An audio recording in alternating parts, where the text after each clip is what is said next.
And this is going to be the Welcome to the Monday Club. And the reason why we're doing this, of course, is because a lot of people have different views of what commercials trade like. They've got different views about what locals do. They've got different views about what the liquidity providers do, and they've got different views of what the commercials do. So what we've got to try and do is get past all of that. We've got to try and figure out the real truth of what the market does. Who trades what? How do they trade? And based on how they trade, can we take advantage of knowing that information? Now, a lot of people will look at what we've seen just now and say, well, do we need anything special? Because when we use a moving average, even a 20 crossing a 50, for example, we could have caught just about every single big move. And that's absolutely true. Of course, you could catch just about every single big move, assuming, of course, you get big moves. When I put a 50 moving average onto the charts and say, right, well, what's the standard way of analyzing the market? You say, well, I'm going to buy it if it's above it, and I'm going to sell if it's below it. And the way I'm going to do that is I'm going to filter it with another moving average called the 18s, for example, or the 20s. So when we do this, suddenly some magic appears in the charts. And you say to yourself, why don't I just use this? This is a brilliant system. It's a brilliant system, of course it is. So obviously when you get a crossover here, remember you don't get the crossover down here, the crossover is away up here. So when you get a crossover up there, you're obviously buying the S&P at the highs. And obviously this price pulls back during this phase here, and yes, of course you could bid more into this, but you've just lost a lot of money. But if you were able to hold on to it, you can see obviously that you get this brilliant rally, and you get another opportunity and another opportunity and another opportunity. You get another brilliant rally, and then you get this crossover. Now guess where you sell? Guess where you sell? Not at the top edge. That moving averages always think that you manage to get the sell at the top edge. You actually get the sell at the bottom edge here at the open. So think about the last two trades we've done with the moving average crossing over. You bought the highs and the price dropped. You sold the lows and the price rallied. So it's almost as if it's better to trade the exact opposite signals to some of these trades. Well, that's still a loss leader as well, because sometimes it is the start of a big trend. Now, obviously, when the market then changes direction, you can see this sell trade here rarely went into profit unless you sold on the pullback into this area, but that's a problem in its own right. You might say, but that's a great trade, selling at the blue line. But how much of the blue line are you willing to give it? How much is your stop going to be? Where is you going to position your stop at the highs? Are you going to give it 20 ticks? Are you going to give it 20 points? Are you going to give it whatever it takes until the cross takes place? Well, that would be kind of madness, because if I sold up here, for example, the next time the cross took place, we were actually getting a price up here at 332, right? The next cross, this is where you would have ended up buying the S&P. Now, obviously, assuming the price goes up really well, you'd have obviously understood that this would have been your buy trade and this would have been your sell trade. You hardly make any money trading the crossovers. Considering the size of the trend that took place, you hardly made anything. And this sell trade lost a fortune by the time this buy trade appeared.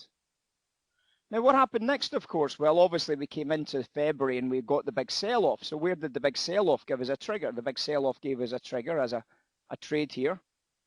So this buy trade, that buy trade also lost a fortune right there.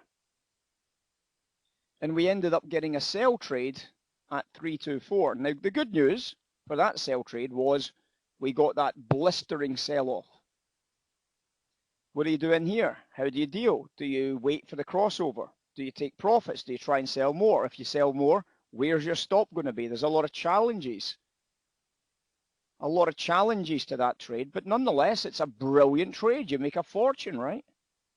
An absolutely brilliant trade. You make a fortune. Look at that drop, guys. But where's the buy trade? The buy trade is somewhere in this area here at 257. The buy trade is about 257. So remember, this is a brilliant trade. It still is a brilliant trade, but let's just mark off these brilliant trades and let's see what we get from them. There was a brilliant buy trade. There was a buy trade that went on to do pretty good business, and you might be saying, this is actually not that bad, Ray. This is not bad at all. I'm quite enjoying the opportunities that we were getting on this trade. There's your sell trade. There's your buy trade. And obviously what I'm hoping you're going to get from this is you're going to get an idea that this is something.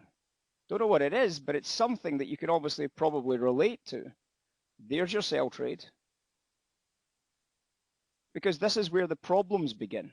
When the market doesn't trend and you start buying and selling in the wrong side of the book here, hoping that the market trends, praying that the market trends, you get a little crossover here. So according to the rules, you're going to be selling it again into this trade here. And obviously you then have to buy it straight back again for another losing trade. You're needing a big winning trade now, aren't you? You're needing a big winning trade because even your big winning trade, that big winning trade there hardly made it, hardly made any money. That was how much money you made on that big winning trade, guys. Potentially, if you're just doing it systematically. Well, that win has already been annihilated by all of these losses already.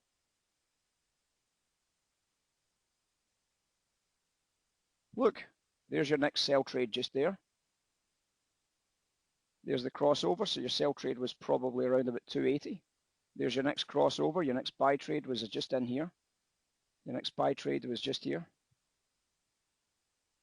And that's the current trade. You're in a trade that's making some money, but not very much, are you? It's not making very much money because you can see obviously that if I bought on the crossover here, which would have been somewhere around about 296, currently trading about 300, you're making 4 points. Now it's still a fair amount of cash, but obviously compared to the amount of movement you've had on that, you could say, but buying on downticks is always going to be the trade after the moving average crosses over. Okay, so you're starting to build a system. You're starting to build a process. How do you deal with this one that goes below the moving average? Do you see the problems? The problem you've sometimes got is that where between the moving averages do you take the buy trade? What is the buy trade here? How can you develop your system from this? Now, there are ways to develop systems that would make sense in this. Of course there are.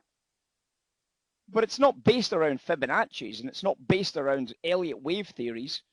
That's just absolute preposterous, right? So when we look back at this, when we look back at these concepts, when we look back at how this trade developed, what do you think of those trades? Do you think that was a good buy trade? Yes, it was. Do you think that was a good sell trade? No, it was absolute rubbish. Do you think this was a good buy trade? Nope, because we got trapped at the top edge on that buy trade. Was this a good sell trade? Of course it was. But that was obviously the virus trade as it tore off to the downside. What about this buy trade reversal? Good buy trade? Nah, rubbish. Rubbish sell, good buy, rubbish sell, rubbish buy, rubbish sell, and pretty average buy so far. So there's an awful lot of rubbish going on in here, isn't there? Now, obviously, when we're looking at the markets, as distinct from the retail space, when we're looking at the markets, we ask the specialists what the best trades are. We ask the specialists what they're doing. And the specialists are there to give us a good piece of information. We pay them well to give us good information. We want to know what they think of these areas. So let's take a look at the specialists and see if we can see some sort of ideas about where we should be doing business. So what we get from the specialists, of course, is we get a valuation of the marketplace according to their calculations, according to their bets and wagers in the marketplace. So when we ask the specialists what their view of the marketplace is, this is what we get. We can obviously see when the specialists are really bullish, which you can obviously look in the background and you can sense there that that is not a bullish specialist at that stage. So this buy arrow is all wrong, isn't it? This would probably be a better sell arrow. Well, the price did drop for a few days. It went from the 6th of December high to a low price of the 10th of December. So there was 4 days of selling. But look into this trade a little bit more detail and what do you see? You see the specialists starting to buy off the lows here, and you could, instead of buying up here, you could have joined in the trade down in these areas, retesting the low prints. Look at the difference in the entry process. Look at the difference in the price. Look at the difference in the narrative. So let's go back out and see how the specialists dealt in any other location. Take a look at this high print up here, for example. The specialists would have looked at that gap open and said, we are selling that gap open. I don't know about you guys, but we are selling that gap open. How about you fancy a bit of short business up here? And the price absolutely tanks off that level. What about the specialists on the 31st of December? What did they do? They bought the market off the lows. So they're telling you, we're buying the market off the lows if you want to join us. How about putting a bid in and see how you get on? We can sense that there's a top edge problem here when the market starts to drive to the downside. We just don't get a retest. So there's possibly no trade in that area for the selling to be taken. But let's take this along a little bit further now and catch up with the right-hand edge of the charts.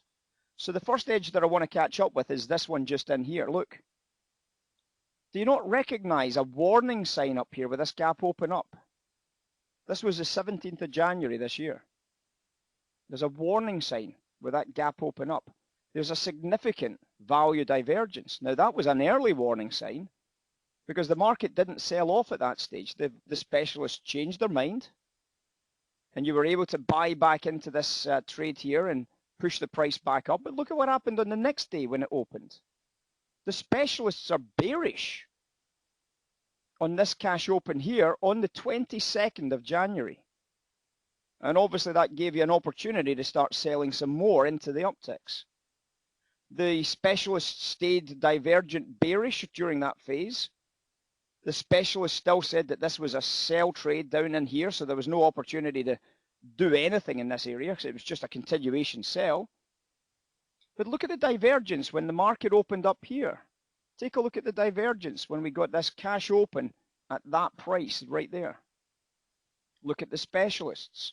The specialists at that stage were divergent short. See that? Specialists were divergent short.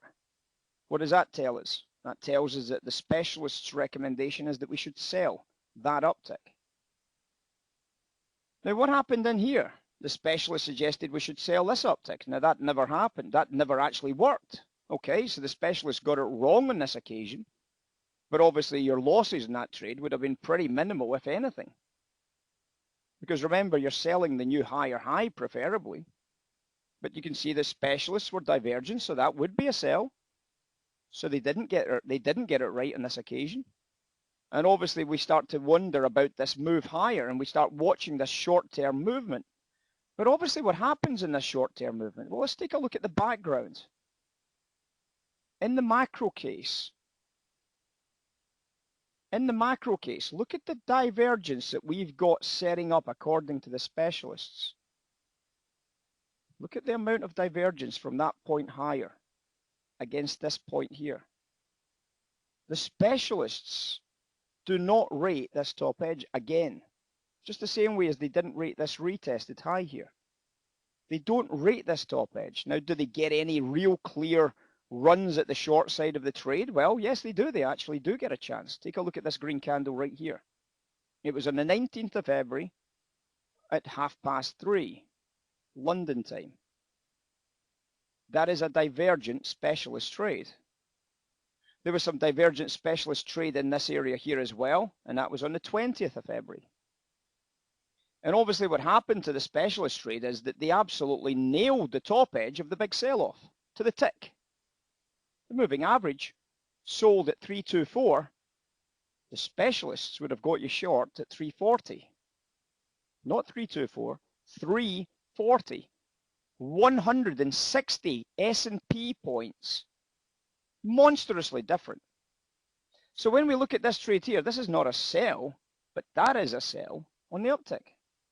You can see quite clearly in there, you can sense that there's an opportunity to start dealing. The specialists are heavy sellers.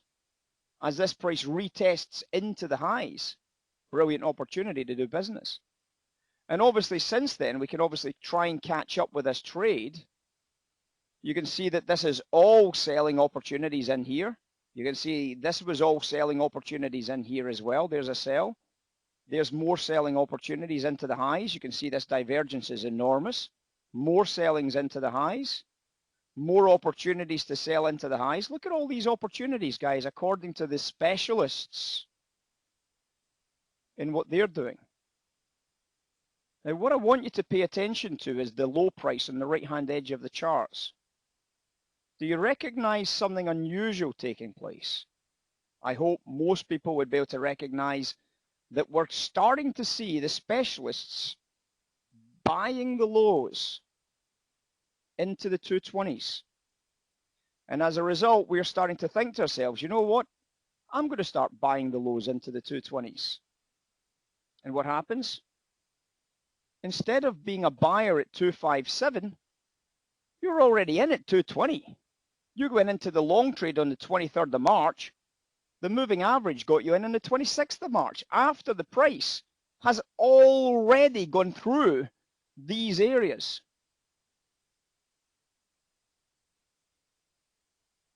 You take a look at what happens next. See that sell on the moving average? See that sell on the moving average just there, guys? Look at what the specialists were doing. They were buying it. So if you've got a sell on a moving average and the specialists are buying it, does your moving average have any weight? Nope. You should be buying it with the specialists. So when you think about all these trades that all the moving averages did, they're all rubbish compared to the specialists. We zoom out now and we try and catch up with the right-hand edge of the charts. We can see that this buy trade here, remember this, that we said this was a sell on the moving average? Well, guess what? We can take that sell on the moving average and we can turn it around into a buy because the specialists are buying it. See that sell on the moving average just there? In the background, you'll see there's divergence on these specialists. There's the trade right there. So that sell by the moving averages was a buy by the specialists. Now, this buy trade means absolutely nothing. And take a look at the very top edge as it's formed today as we make this recording. This is from yesterday's top edge. Look at the divergences that came into the markets on the 28th of May. Look at the divergences that you could have bought into at these low prints here on 294s. Look at this downtick candle here on the 27th of May to buy into this move, to buy into this at the bottom edge of that move. Now take a look at the top edge and think to yourself, oh wow, look at that, 306, sell side business. 306, sell side business. Down she comes. Now let's take that off for a second. And now let's look at the trades you would have by doing business with the specialists and see how it compares to the chart that we had earlier that was simply based on the moving averages. I'll get rid of all the moving average trades and I'll leave you with the specialists only. Rid of all the moving average trades and we'll leave you with the specialists. We'll just move them away because they've went onto the charts themselves. We'll move them away so that you can see what the trades were.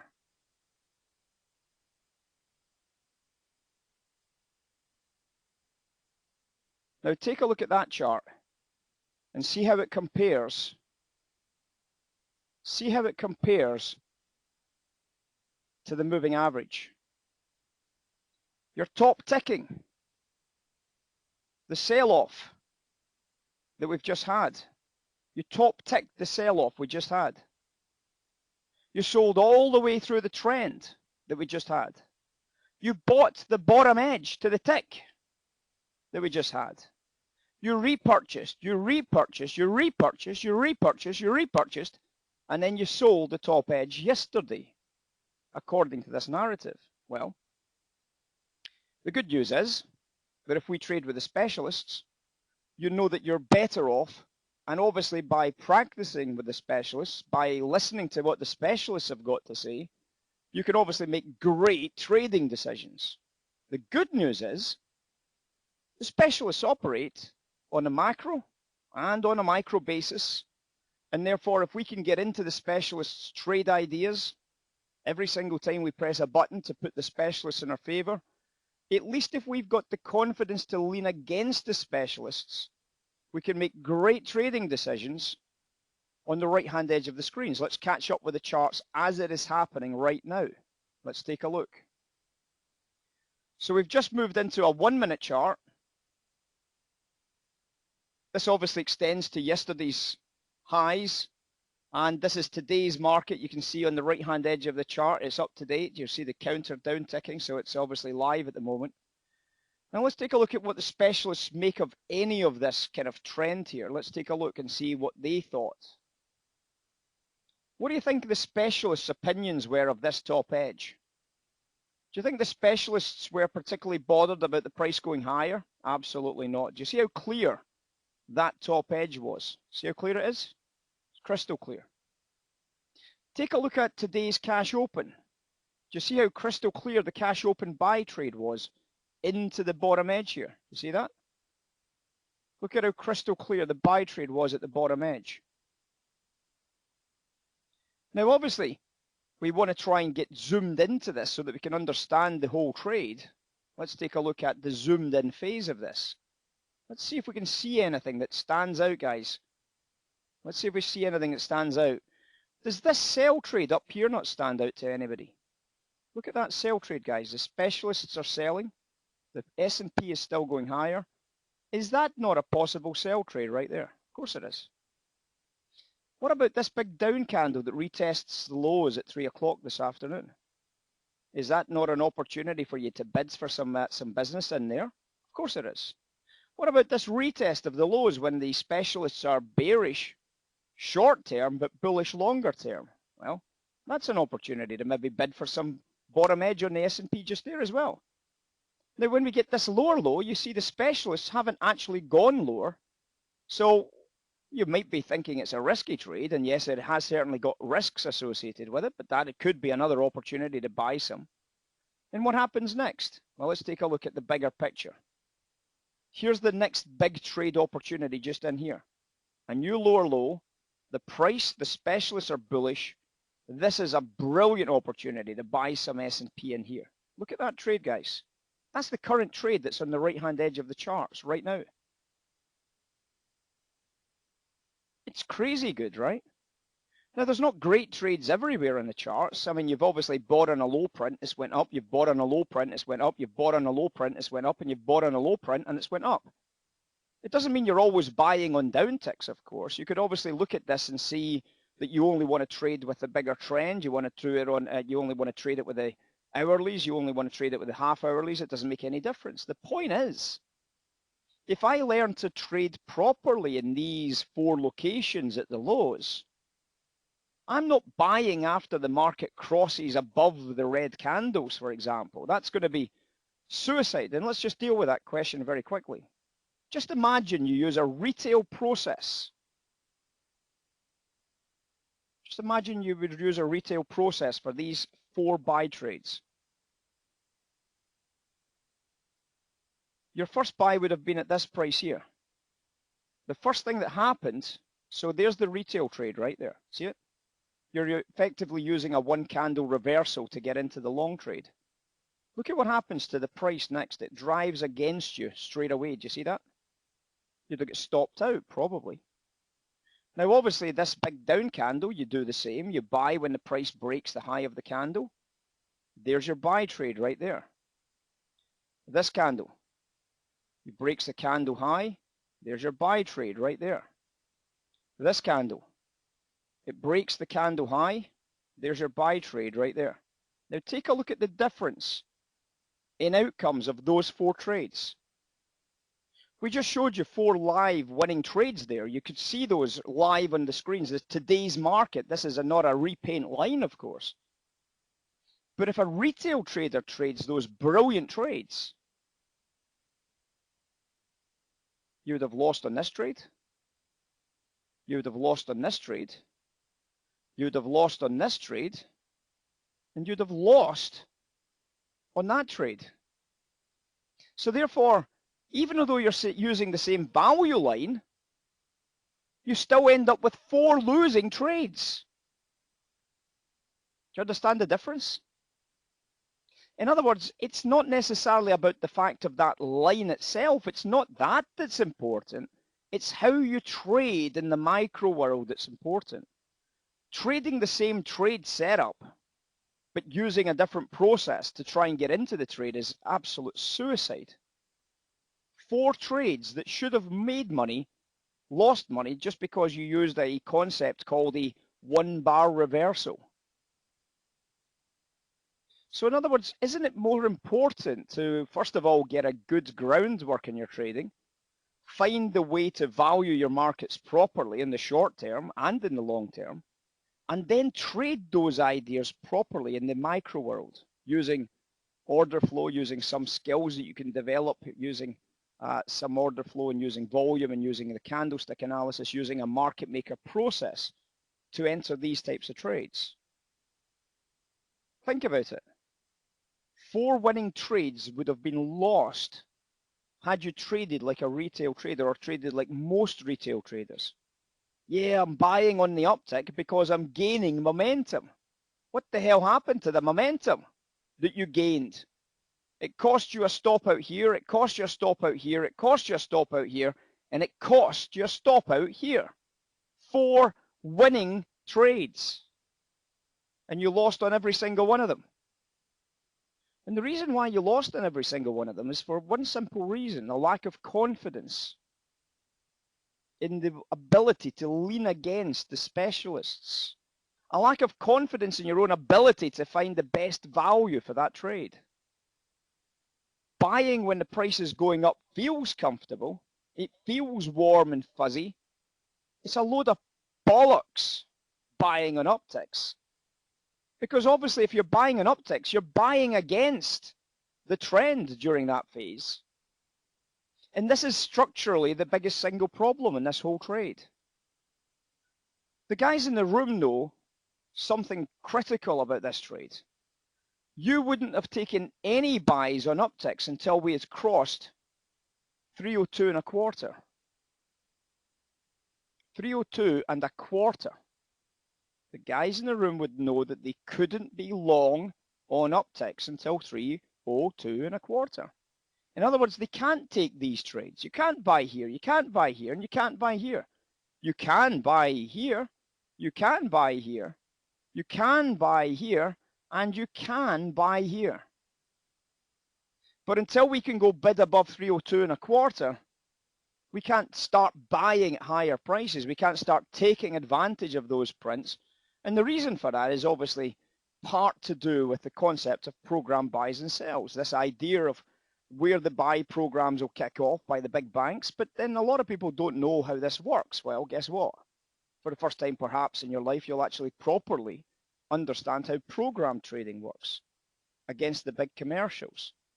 I know it's not always visible on the prem, as some people might suggest, and sometimes it is visible in the prem. But the point is that you've got to try and understand how to deal properly.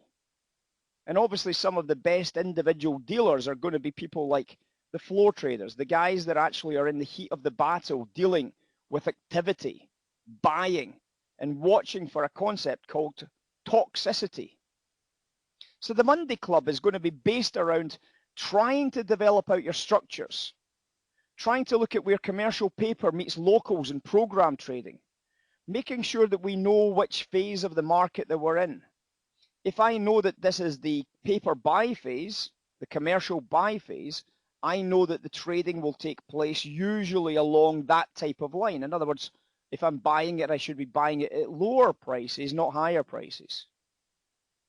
I don't have to wait to cross the spreads to do these trades because I'm already actively looking at the value anyway. But I also know that if I can't get above 302 and a quarter, that it's going to constantly keep challenging me. So I take quick profits. I'm not too shy about bagging and tagging some nice profits on an uptick.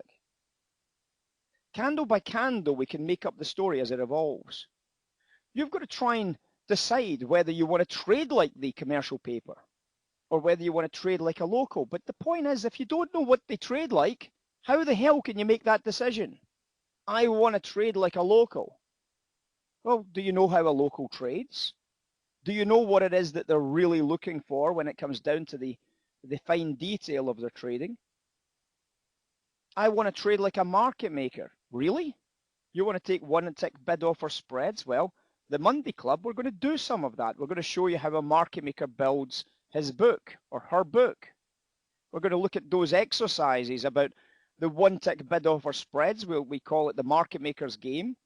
We show you how the market maker game evolves into an inventory maker's game.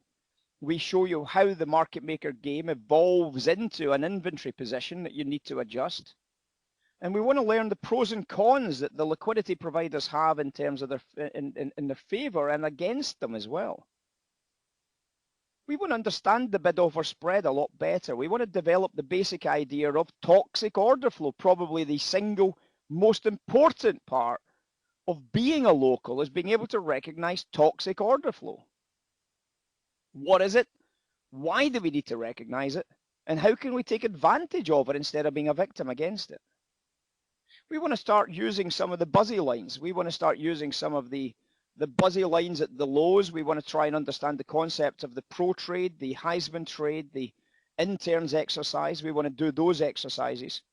And we're obviously going to develop the liquidity providers game, the market makers game, with an idea of the elements of seeing the toxicity and the response that you as a market maker would take against that. Now, if you start understanding that toxicity and the response that you would take as a liquidity provider or as a local, you're going to start getting a good grasp of where to trade as a prop trader, as a retail trader, to take advantage of the real information that's available and visible on your screens every single day. Use that to relate to the charts that you use, whether you use a bar chart, a candlestick chart, an order flow chart. Obviously, we're going to go into some detail on some order flow ideas. We're going to look at market breadth on the S&P. We're going to look at the specialists. We're going to look at volume. We're going to look at the tick itself. We're going to look at these ideas to try and understand the process. We're going to deal with the tipping point trade. We're going to deal with the tipping point trade because the tipping point gives us some solid ways of still catching some momentum, but not having to wait for the top edge of a candle. And that allows us to get in early without having to fade if you decide that fading is not for you, which it's, a lot of people are very uncomfortable about fading a big down candle, for example. So that's what we're going to do in the Monday Club. I hope it's going to grab enough people's attention that it really does make a difference to your trading. So we're going to make our best attempt at it to make sure you guys have the best possible grounding to start making some consistent money on the S&P or the mini S&P. Why we're using the S&P, of course, is because we've got access to the micro mini S&P, right? So we want to get into these lower value charts so that we can actually trade live money instead of constantly being on demo accounts, allowing you guys to experiment with this with live money instead of demo accounts. Even a live money account, you could do 10 lots in the mini, in the micro S&Ps, and it's still not costing you very much cash to do so. But it still gives you the same feeling of a real trade that a demo doesn't. So hopefully that's going to give people an opportunity to start really small and learn this process instead of thinking I can't afford the big S&P. Good, go into this very small contract, a buck a tick. Yeah, you're going to pay a lot in commissions, but you're going to learn and you're going to build a process that hopefully we can understand how this is going to take off. Hopefully you're going to be able to take that into the micro, into the other markets, the bonds, the oil, the gold. Hopefully it's going to take you into the E-minis. Hopefully it's going to take you into any market you decide to go into. It's not about the S&P, it's about the proper structure of learning how to trade properly with information, good information, timely information, non-lagging information, where there's people putting millions, tens of millions, and potentially hundreds of millions of dollars on the line. And you're leaning against that decision. In other words, you're effectively being positioned in the pits to hear these specialists doing their trade. And when you see the specialists doing their trade and you're now looking at it and you're now thinking about what the trade is and how the trade is developing, you make a great decision at the right time. Let's take a look at what the specialists make of the market right now. Take a look at the specialist view of the market right now, guys. Could you not have bought that big down candle right there into that new swing low? Is that not a trade that you would have looked at and thought to yourself, wow, look at that, that's a beauty. I wish we'd left this chart up now. Look at the specialists, they're particularly bullish. Look at what happens every time we trade into this level. The bids come in, we're now trading at 301.40s. The bids are coming in again right there, so you could have joined those bids. Across the pit, you're hearing the specialists buying and buying and buying some more, and the specialists are shouting out, buy some on 301.20s, buy some 301.20s, buy some. Look at what's just happened, guys. It's just upticked. It's just went 301.50s now. It's upticked. So in other words, you could even have bought some at 301.40s. It's now trading 301.60s. See it live in the room? See it live? It's now trading 301.65s. See it live in the room? Do you not want to know how to buy this at 301.20? Do you not think it's important to know how to buy it at 301.20s? Of course it's important. Vital. That trade, by the way, guys, 307s on the S&P is currently trading 313s. That's a $300 profit on an S&P contract, $300. Just since that little phase began, $300 per contract on the S&Ps. If you don't think that's valuable, I don't know what you think is valuable, guys. So join us in the Monday Club, and then we'll be able to show you exactly what this is all about, and we'll catch up with you guys on Monday.